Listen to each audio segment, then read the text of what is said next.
Халыклар дуслыгы йорты фойесында жанлылык, күргәзмәләрдә дини китаплар, музей экспонатлары, өстәлләрдә сатуга куелган кул эшләнмәләре, мөселман киемнәре, яулыклар, белем алу әсбаплары.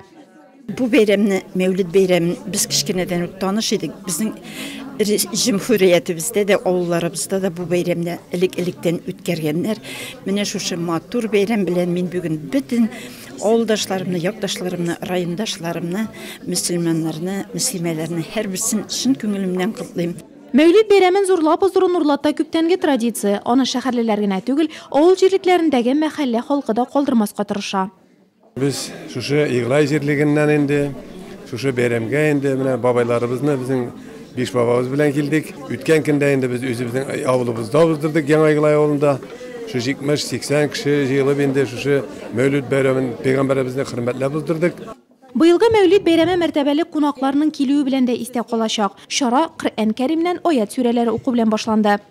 Безнең борынгыдан килгән галимнәребез, безнең зур хафизларыбыз шул бәйрәмнәрне һәр даим үткәрә иде.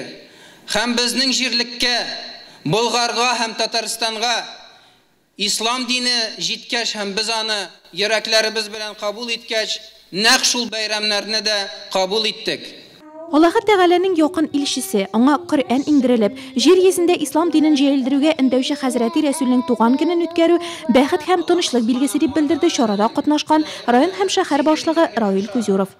Күп эшләр эшләнә, президент ярдәме белән дә, халык ярдәме белән дә, менә бу бәйрәм, Мәүлид бәйрәме бердән дә безгә бик шатлык бәйрәме китерә, яңа уңышлар дип мин ышанып калам. Тантана Мөхәммәд пәйгамбәр хөрмәтенә салаватлар әйтү белән дәвам итте. Пәйгамбәрбез саллаллаһу алейхи ва салламның килүенә дә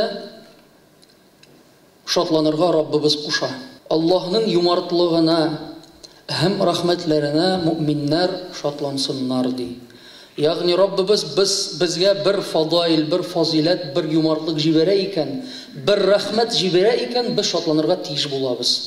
Мөхәммәд саллаллаһу алейхи ва салламның йогынтысы бүгенге көндә дә әйтеп бетергесез көчле. 14 гасыр үтүгә дә карамастан кешелек тарихында дин эшләре буенча да, дөнья шөгыльләре буенча да шундый зур уңышка ирешкән башка шәхес юк. ولا يحب الحقد ولا الغل في القلوب إنه بعث رؤوفا رحيما بالمؤمنين. Peygamberimiz sallallahu aleyhi ve sellem'nin kalbinde bir kaçanda bir kişiye de künçülük, hüsütlük diyen sıfatlar yok idi. Ol barcha Müslümanlarını bik yakın yarata bulgan.